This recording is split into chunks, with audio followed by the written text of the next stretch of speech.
What's going on today, guys? In today's video, we're going to review what I think is the most critical skill when trying to get more kills and more wins in Warzone.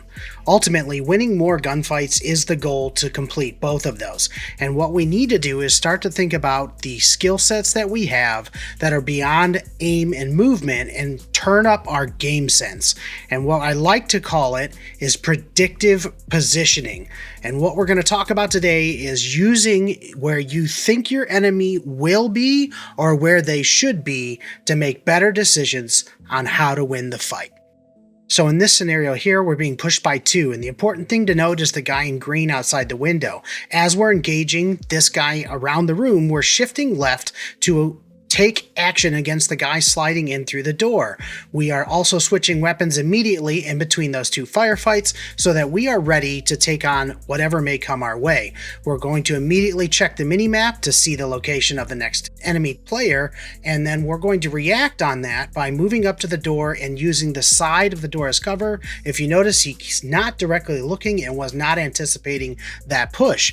Utilizing all of this information in a strategic way is the best way to outplay multiple enemies. In this scenario here, we're trying to take on a team who is coming down from prison.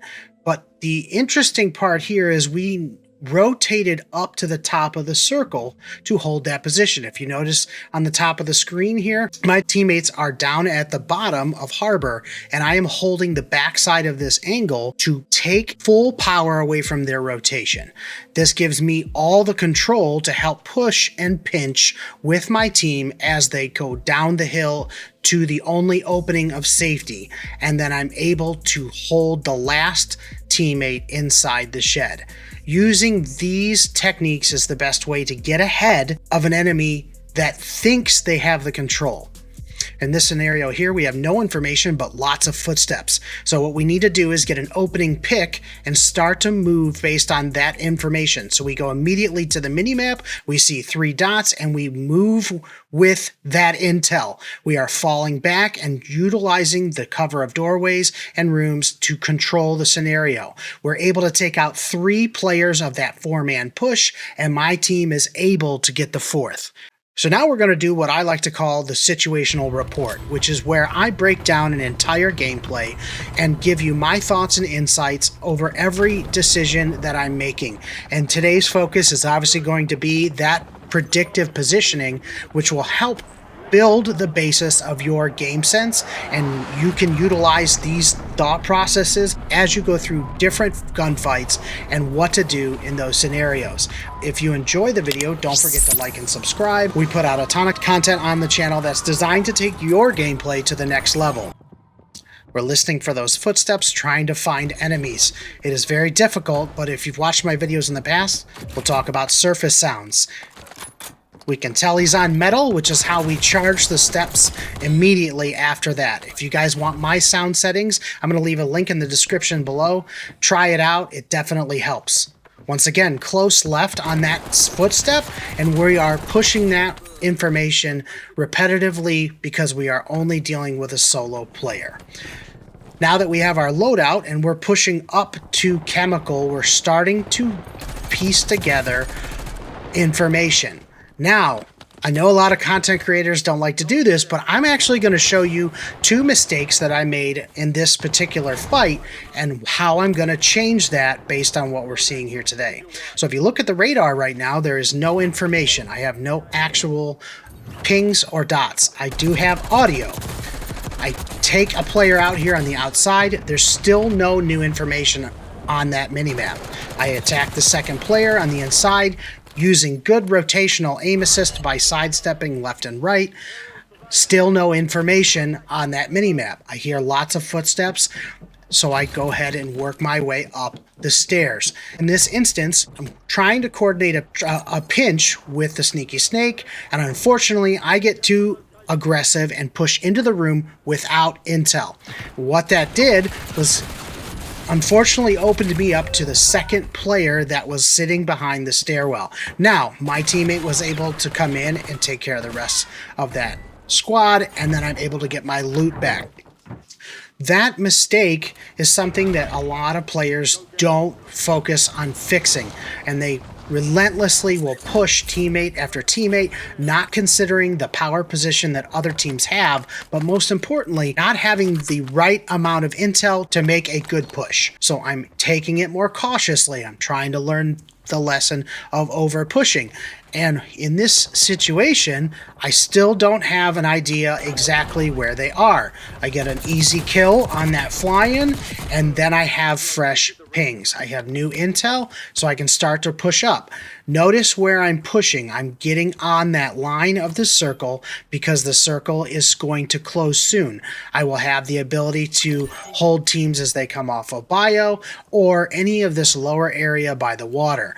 The idea, again, is to watch for easy kills and then hold on your predictive rotations. They're going to have to rotate in towards my direction. I'm holding that high ground and communicating through pings and voice comms to my teammate on where players are. We're able to start the hold process on bio, and we still have footsteps below us in industry. I'm taking shots from bio, so I want to get down and out of his line of sight, but I'm not going to push into industry because I don't know how many there are inside. There's definitely 2, but I don't have that information. I'm trying to learn from the previous fight about over pushing and using the advantages that I have. Sometimes getting a lot of kills does not mean pushing aggressively all the time. Holding that position and moving with the circle and applying pressure to teams that are rotating can get you a lot of kills, which you'll see in the second half of this game. It definitely turns up towards the end, and that's where the situational awareness comes into a big play as well. So here, we are going to move up towards the edge of prison because I don't like how many pieces of cover are in industry. Without that information, I jump through the window. There are a lot of boxes that they could be sitting on, and we know we still have players that are down at the buy station. So we're going to continue to pepper shots at them through the windows and hold until gas pushes that player literally into our lap. We're going to put some more pressure on the buy station to keep them from getting too excited about shooting back at us. We go ahead and put more pressure on them by applying the precision airstrike. We have intel now. There's 1 out in the alley, 2 more flying in. I go to support 1. I go to support Snake, and then I hear the land. He pushes, no information, doesn't know how many players are inside. That is the intel that every player needs when you're pushing a gunfight. It's how many people are you fighting and what advantages do you have. Your position is the most important thing when you're trying to control enemies in between these fights. So what we're doing here is we're keeping our eye on the rock, which is where they easily could hold us, but we're also holding the last guy that is down here at the buy station. Now, I don't like how far down we are. In fact, this is one of my least favorite places on Rebirth Island because of all the verticality that other players have. We're again taking those easy shots while we're in the protection of cover, and I see multiple fly-ins on the roof of prison. We don't want to push that. Normally, we would push and try and take that elevation, but there's no reason to. If you look at the circle slide and where it's going right now, there's no reason to take that. It will likely back off downhill based on the percentage of that circle that prison consumes. So we're putting pressure on the roof of prison.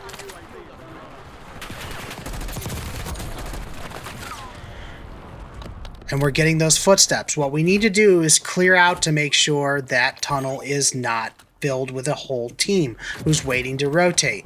Now that this is clear, we can continue to work towards the center of this circle, which is control center.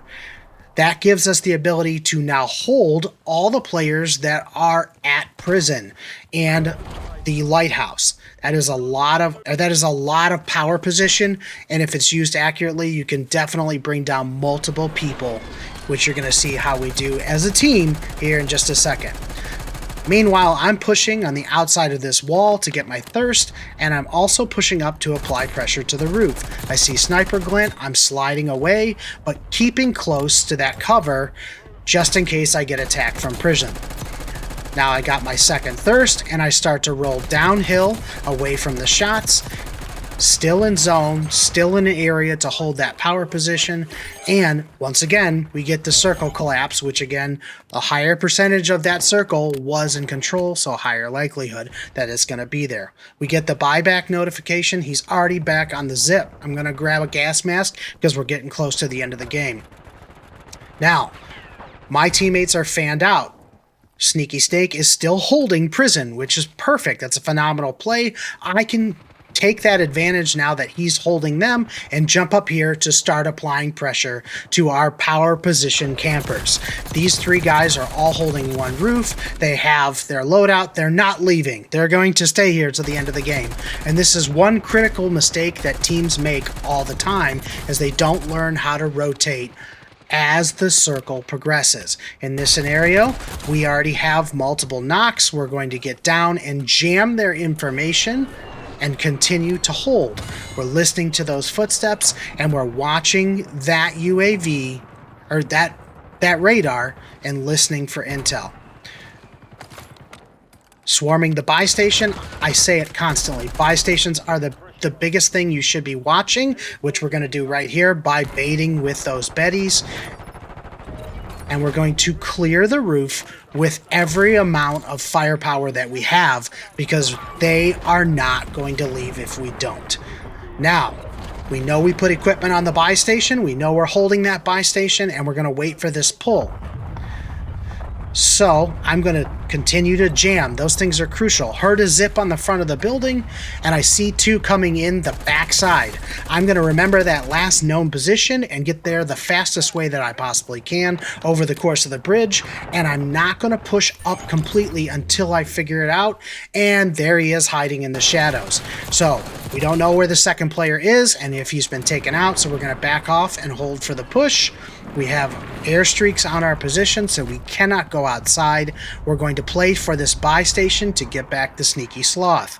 Once we do, we pull back inside, and we're going to hold for the pull off of the roof, presuming they're there. Lo and behold, he goes for the same buyback, finds the present that I left him, and we take care of that enemy. Now I find my favorite piece of equipment, the PDS. I drop that in the gas and hold the banister while shooting at 3 enemies in the final circle. I throw down a PDS at the banister and stay in the gas and shoot at all 3 because they were not ready for my position. Guys, it is that simple to continue to work your position to win more gunfights. I predicted that they would jump off in a panic into that circle, and I tanked that gas mask, and then I upped the play even more by utilizing the PDS that I found. I'll be honest with you guys, I do not play this game full time.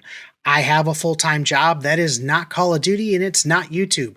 But as my hobby, I've continued to develop pieces of my game sense so that I can enjoy building. And that's exactly why I started this channel a little over a year ago. And I want to continue to develop this channel and develop my skill set. And I thought the best way to do that is to share that along with you guys. If you enjoy learning new things about the game, if you want to take your gameplay to the next level, subscribe to the channel.